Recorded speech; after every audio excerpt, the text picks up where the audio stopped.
if there is one political figure in all of United States history who knows where all of the bodies are heading, okay, that's Henry Kissinger there. I thought he was actually dead. Like, literally. Well, he's 99 years old, and he's met with every single sitting president, okay, that he's at least been alive and politically active with, all the way up until Biden. But I guess Biden probably has a policy of not inviting anybody to the White House and talking with them if they're younger than him, so I understand. But I want to know what he has to say about everybody that he's met with, okay? Because, you know what? Hey, a lot of people have a lot of opinions of Kissinger, and that guy's been around for everywhere, but he's a central figure in a lot of Robert Greene's works, okay, the guy who wrote 48 Laws of Power, and I'm currently reading The Art of Seduction, okay, it's not just about picking up bitches or anything like that, it's more or less about how to be charismatic, okay, how to control an audience, okay, it's just more or less how to be seductive to more than just a simple hoe walking across the street, okay, it's a very intriguing read, and somebody who was very good about, you know what, hey, pulling the strings, staying behind the shadows, exercising his power on multiple different people. That was Kissinger, 100%. This dude, I don't think he got any higher than Secretary of State, mostly because he didn't want to. You know why? Because there's more power behind the scenes, being the guy moving the chess pieces than actually being the chess piece. Okay, so Henry Kissinger sits in his home office in Kent, Connecticut, surrounded by acres of books. Yeah, man, he'd be a fascinating guy to talk to, okay? Because I'd imagine, okay, especially based on some of the detail of this interview, he's still a sharp guy. He's 99 fucking years old, okay? But he's still sharp as a tack, far more so than Biden. And again, probably another reason why he didn't get the invite, you know what, hey. He also doesn't want to invite anybody over that makes him feel even more feeble than he actually is, or has natural hair at such an advanced age. Though just 1 year shy of his 100th birthday, the Nobel Prize winner and former Secretary of State, I was right! Didn't know that for sure, but I was pretty sure he got the Secretary of State for Nixon, I'm pretty sure. Anyways, said he feels the same awe and experience he did when he was 15 and his Jewish family fled Germany for New York during World War II. Good on him. In fact, he thinks of his early days often. Yeah, because he's almost 100, just trying to look over his well-lived life, just saying, those crucial moments in my life, he told the Post, I came from a situation in which I was part of a persecuted minority that had no civil rights, that was obliged to live in isolation into a country where no matter where you were obliged to start, you had the vision of a better future and you were free to express yourself. Now just imagine, right? Because he's 20 years older than Joe. I'll just go ahead and I'll drop the joke for a second. Okay. Imagine Joe coming up with a sentence like that, because I'd imagine, I don't know if this was like written down and these were the words of Henry that were given to the Post or anything like that, but just imagine off the top of his head, imagine Joe coming out with something as eloquent as that, okay? And just imagine if Joe manages to make it to 99, what kind of fucking pablum they got. We reached out to former President Biden for comment on the eve of his 100th birthday, and the comment that we got back was just some drool and a crayon stickman drawing on a piece of paper. I don't know what to do with that stuff, but that's what he gave us for comment. I don't know. We phoned him up, and all he wanted to do was talk about leg hair and corn pop. It was a fucking weird exchange. I wrote an essay when I first came here, he continued. I wrote that. Of course, I missed my family and friends. I was obliged to leave behind. He loves the word obliged. And again, he's very, even at 99, you love to see it, right? Like, he's a very, very good conversationalist, okay? But to leave behind, but when I thought I could walk across American streets with my head erect and without fear, and with the ability to have my own future, I was very happy to join such a society. During our hour-long interview, holy shit, you guys actually sat down with him and he was talking, wow, okay. Okay, so, that was taken in 1956 with his first wife, Anne Flesher, and friend, oh my god, Oppenheimer, oh shit. I have become death. One of the creepiest fucking interviews you're ever likely to find. But anyways, Kissinger served in the U.S. Army from 43 to 46 with experience, the immigrant said, made me feel like an American. Yeah, exactly. Now just imagine some of the other immigrants that maybe didn't come through on, the same legal circumstances that Kissinger did defending the country. Just imagine that happening in today's day and age. But you can't. During the hour-long interview, Kissinger's legendary eagerness to speak bluntly on any subject is clear with every sentence. Yeah, man. I don't know if it's come through or not, but I hold quite a bit of reverence, especially about reading about the dude, okay? His ability to maneuver and always be in the right position at the right time is something that should be studied by a lot more people, okay? So, again, it is an attribute that has earned him both admiration and infamy in a turbulent world of politics that he successfully navigated for how many fucking decades? Christ. At 99, he hasn't lost a step intellectually, not even remotely. Fuck me, man. Hopefully. I pray, man, if I make it in 99, it'd be a good look to be as sharp as he is, okay? Even at 99, you know what? I'd strive to be, you know what, as worldly as he is. Like, look at his book collection. That's fucking dope. He even has a new book out this month, Leadership, 6 Studies in World Strategy. What the fuck? What centenarian is still out there authoring books? Jesus. Profiling 6 leaders who helped shape the turbulent post-World War II era. His voice is still gravelly and carries thick traces of German childhood, and his charm and humor are ever present. Aside from living in America, Kissinger said the other great honor was being invited by every sitting president from the United States since Nixon to meet in the White House for conversations and discussions of foreign policy, including Barack Obama and Donald J. Trump. Yeah, that's amazing, man, because I don't know necessarily what he did or how he worked with Carter or Clinton, but I think he did something with Clinton. I can't quite remember. I might get into this. Again, I just need to refresh my memory. Neither Obama or Trump entered the presidency with much experience in geopolitical affairs. One flourished and another one floundered. It's not what you'd expect, but hey, man, that's how shit worked out. Entered the presidency with much geopolitical experience in geopolitical affairs, so both had to learn the process while in office, with each man bringing their personal traits to the table when dealing with a crisis, Kissinger said. Of Obama, Kissinger said, he brought to international affairs a concern about the developing world and a high degree of personal intelligence, which was very effective traits. That's just Kissinger talk from he was kind of always assuming that he was the smartest person in the room. Okay, Obama liked to express his perceived intellectualism. Okay, man, you could always tell with Obama, he always walked into a room, and this is other accounts from other very high-ranking individuals. Okay, Obama never walked into a room and never thought himself to be anything less than the most important, most well-read, most informed on any topic out there. So again, you can see Kissinger framing it. Okay, this is the way that he would try to curry favor, very successfully accomplish this in many, many places across the world. Okay, he would have a way of framing the person that he's there to help with in order to purposefully navigate the negotiations. He's really, I can't sing his praises enough as how successful he was at doing what he did. Of Obama's successor, he said Trump pervade a characteristic of great decisiveness and very personal vibrancy. He was an asshole who always got his way, okay? He was a unique phenomenon in American foreign policy. No, that's true, man. You take a look at his accolades and you see what Trump did after the fact. Man, 3-4 peace agreements, okay, or establishment of recognition with Israel and a bunch of other Middle Eastern countries. Nobody else has done that. Nobody literally ever. Got him 2 Nobel Peace nominations, okay? All of that seemed to come to a screeching fucking halt under President Biden, but that's fucking ridiculous, right? Yeah, well, especially speaking. But his 50-year presidential meeting streak could yet be broken. So far, Biden hasn't set him an invite. That's ridiculous. Like, you have this amazing resource at your disposal, okay? And Joe needs all the help he can get. And it's like, okay, Kissinger's in Connecticut. You spend like 3/4 of your presidency in Delaware. It's a stone's throw away. You guys just can't meet up or anything like that. Like, Christ almighty. Just swing over on Air Force One. Fuck, you take it there all the time, okay? Just swing over and pick up Henry. You could just go back and you guys could reminisce about, I don't know, toppling the Ottoman Empire. Whatever old folks talk about. I don't know. I knew Biden when he was a senator. Yeah. Yeah, he helped with the establishing of Delaware.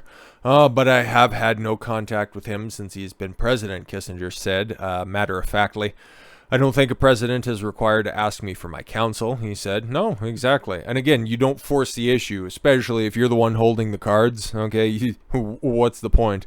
Kissinger would want the president to find common definition of our dangers and our purposes. That's why he doesn't want to talk to you, Henry, because you know what he should be doing, and he doesn't want to face the fact that, somebody who knows a lot more than I do about these certain situations, okay, probably has some very hard truths for me to reconcile with, so I don't want to be talking to him right now, okay? So, ending the Ukrainian war should be a major task. Yeah, no, exactly. But Biden doesn't want to do that because that's his go-to. And it's like, oh, what do you mean we got inflation? It's Putin's war. What? In May, Kissinger ruffled international feathers at the World Economic Forum in Davos when he argued that Ukraine should cede territory to make peace with Russia.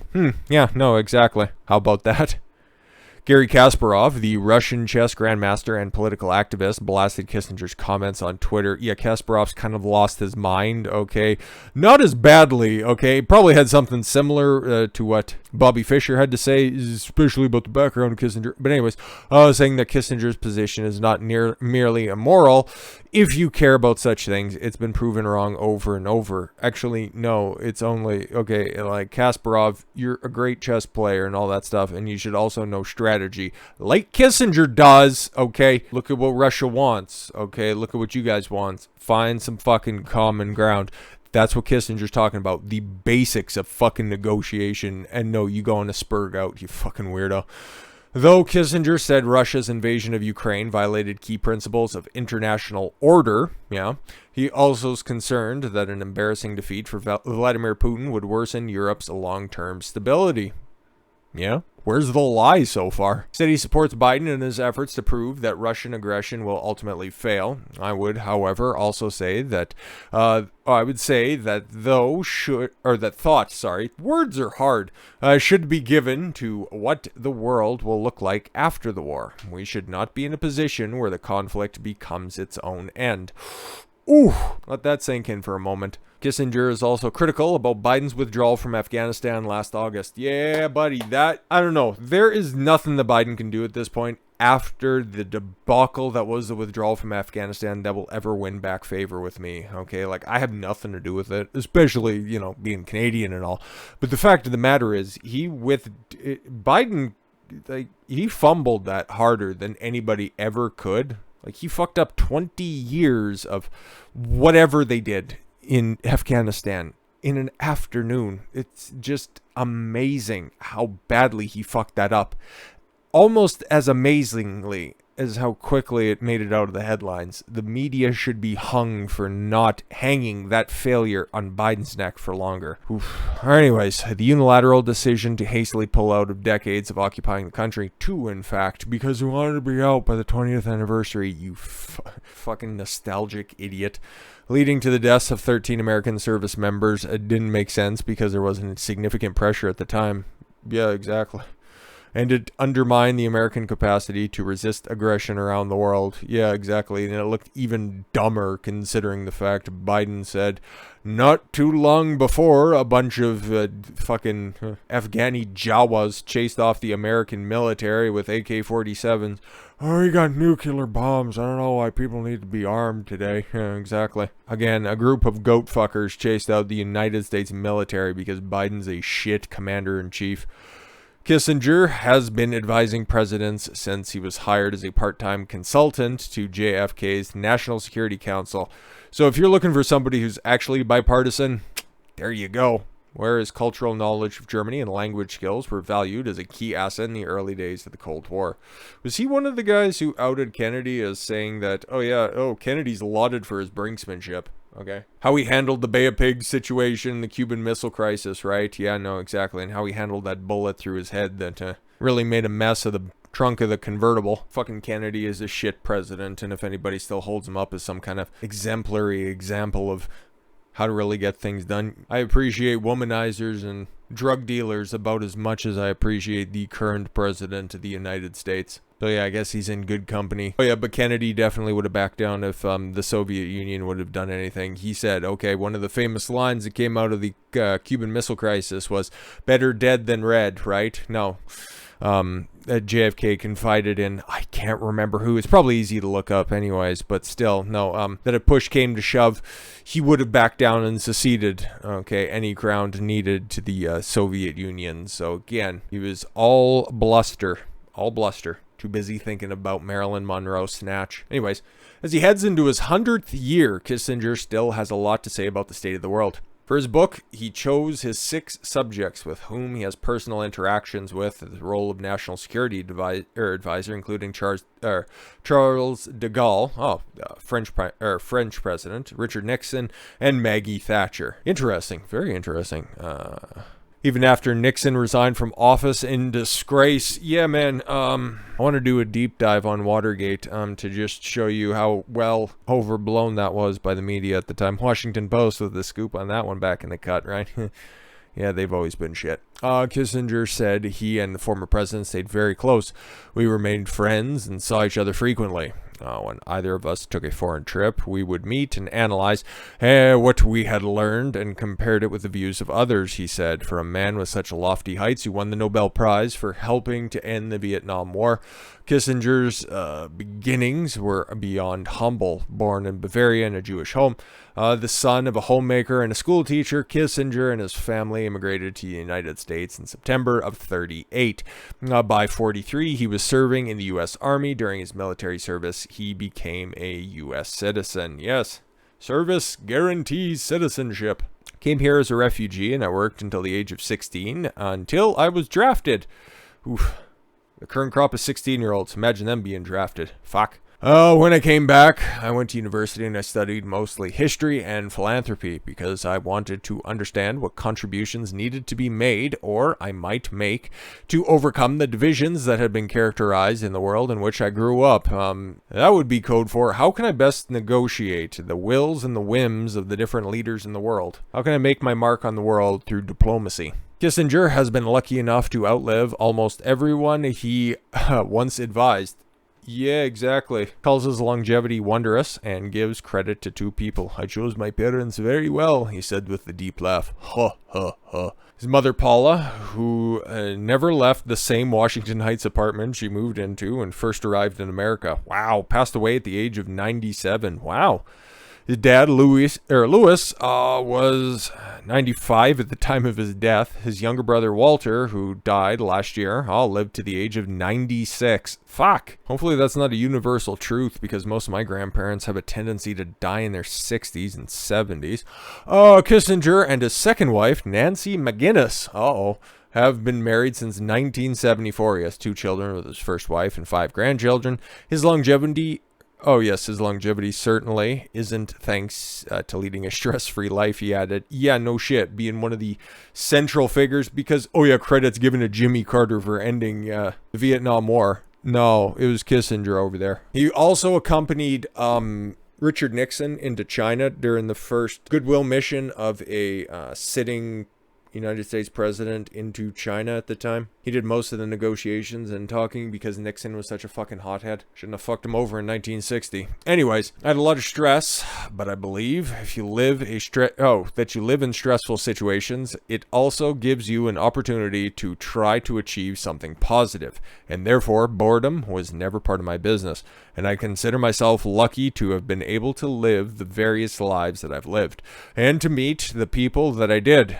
And for me to live in this remarkable country that is based as hell. Even so, Kissinger said he's deeply worried about the state of the United States as well as the rest of the Western world. Oh, fuck. In many of the democracies, the leaders are so obsessed and consumed by domestic politics that they have put their effort of managing the day-to-day events without being able to shape them in the more direction of a more peaceful and better world. Interesting. When I was in office, there were only 3 major news channels on television. Today, there's an unlimited number on the internet. Leaders have to spend a lot of their efforts dealing mechanically with the various means of communication that now exist, and which also tend to shape various opinions. He said he also worries about the potential or potentially great leaders won't ever make it to the national stage because of today's toxic environment. And if they do, they will be halted from ever forming a consensus on anything because of our divided environment. Yeah, no, exactly. Somebody who will just be canceled for saying the wrong thing 15 years ago that is now out of vogue. Again, so far, no lies detected. Our current divisions are dangerous and very different than the rifts in the 60s and 70s, he said. Yeah, exactly. The division of the 70s, people disagreed about the policy, but they didn't challenge the nature of the country. Yeah. Today, the debate is about the worthiness of the country, he said, in the same day that the bust of Abraham Lincoln and the plaque of the Gettysburg Address were removed from Cornell University Library following a complaint. Unfucking believe the bust of Lincoln, okay, and the plaque from the Gettysburg Address. Why? As an Ivy League institute, why? Oh my God. For a society to meet the varied changes that now present themselves, it is important that they have some confidence in each other. They should not believe they're in mortal conflict all the time with a significant element of our society. In short, he summarized, you cannot achieve a better future if you are totally divided about your past. Exactly. So in his day of diplomacy and something that, hey, we should probably work towards, correcting, okay, people could have differing opinions, but if you all had one central founding belief that everything that you're arguing towards is for the betterment of why you're having the conversation, then you can have those talks. But now you can't engage with somebody that you disagree with politically, okay, because they fundamentally think everything different than you do. It's more different now than it's probably ever been since maybe the Civil War, okay? Not for nothing.